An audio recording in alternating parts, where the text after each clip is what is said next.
آخر کون تھے حضرت اویس کرنی جنہیں زمین سے زیادہ آسمانوں میں پہچانا؟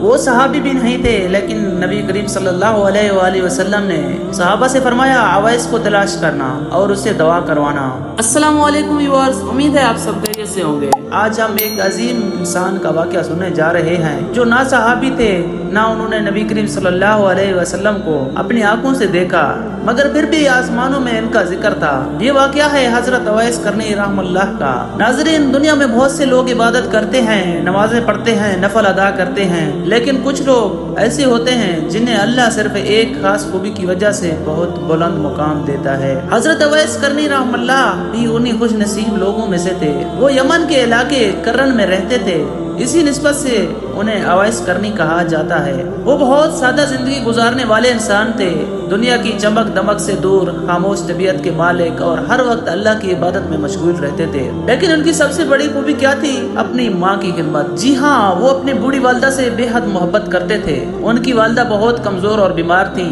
حضرت اویس کرنی رحم اللہ دن رات ان کی خدمت کرتے تھے، انہیں کھانا کھلاتے، ان کا خیال رکھتے اور کبھی انہیں اکیلا نہ چھوڑتے۔ ناظرین، یہ وہ زمانہ تھا جب مدینہ منورہ میں نبی کریم صلی اللہ علیہ وآلہ وسلم موجود تھے۔ ہر مسلمان کی سب سے بڑی خواہش ہوتی تھی کہ وہ مدینہ جائے، نبی کریم صلی اللہ علیہ وآلہ وسلم کی زیارت کرے اور آپ صلی اللہ علیہ وآلہ وسلم کے مبارک چہرے کو دیکھے۔ حضرت اویس کرنی رحم اللہ کے دل میں بھی یہی تڑپ تھی۔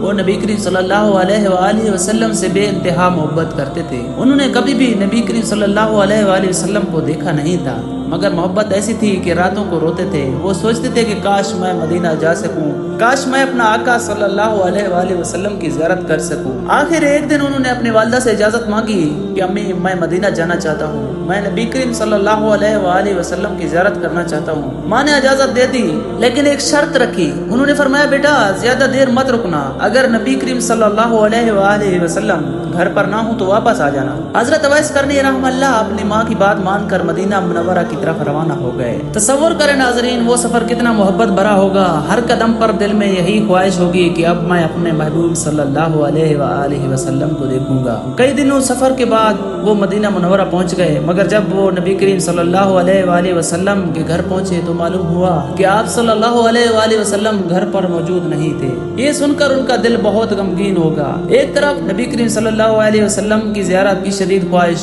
اور دوسری طرف ماں کا حکم۔ وہ چاہتے تو انتظار کر سکتے تھے، چند گھنٹے رک جاتے یا ایک دن ٹھہر جاتے، مگر نہیں۔ انہوں نے سوچا، میں اپنی ماں سے وعدہ کر کے آیا ہوں، میں ان کی نافرمانی نہیں کر سکتا۔ اور پھر وہ نبی کریم صلی اللہ علیہ وآلہ وسلم کو دیکھے بغیر واپس یمن چلے گئے۔ ناظرین، یہ وہ قربانی تھی جسے اللہ نے آسمانوں سے قبول فرما لیا۔ کچھ عرصے بعد نبی کریم صلی اللہ علیہ وآلہ وسلم نے اپنے صحابہ سے فرمایا، تمہارے پاس یمن سے ایک شخص آئے گا جس کا نام اویس ہوگا۔ آپ صلی اللہ علیہ وآلہ وسلم نے فرمایا، وہ اپنی ماں کا بہت خدمت گزار ہے، اگر وہ اللہ کی قسم کھا لے تو اللہ اس کی قسم پوری فرما دے۔ پھر نبی کریم صلی اللہ علیہ وآلہ وسلم نے فرمایا، اگر تمہیں اویس مل جائے تو ان سے اپنے لیے دعا کروانا۔ ذرا سوچئے ناظرین، وہ شخص جس نے نبی کریم صلی اللہ علیہ وآلہ وسلم کو دیکھا بھی نہیں، آج نبی کریم صلی اللہ علیہ وآلہ وسلم اپنے صحابہ کو فرما رہے ہیں کہ اسے دعا کروانا۔ یہ مقام کیوں ملا؟ صرف ماں کی خدمت کی وجہ سے۔ نبی کریم صلی اللہ علیہ وآلہ وسلم کے وصال کے بعد ایک وقت ایسا آیا کہ حضرت عمر بن خطاب رضی اللہ عنہ یمن سے آنے والے قافلوں میں اویس کرنی کو تلاش کرتے تھے۔ وہ لوگوں سے پوچھتے، کیا تم میں اویس نام کا کوئی شخص ہے؟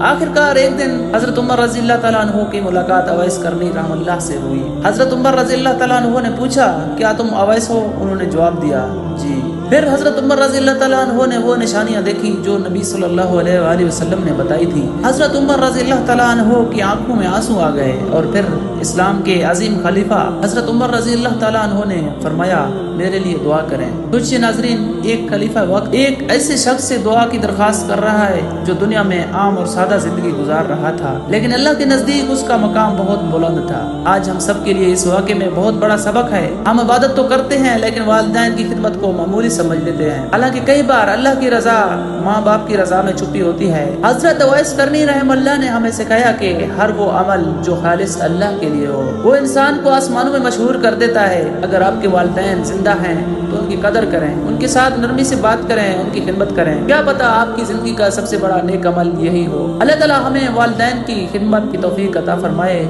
آمین۔ تو ناظرین، اگر آپ لوگوں کو یہ ایمان فروزہ واقعہ پسند آیا تو ویڈیو کو شیئر کریں، ویڈیو کو لائک کریں اور چینل کو سبسکرائب کریں، بیل آئیکن پریس کریں تاکہ ہمارا ہر نیا آنے والا ویڈیو آپ تک پہنچ سکے۔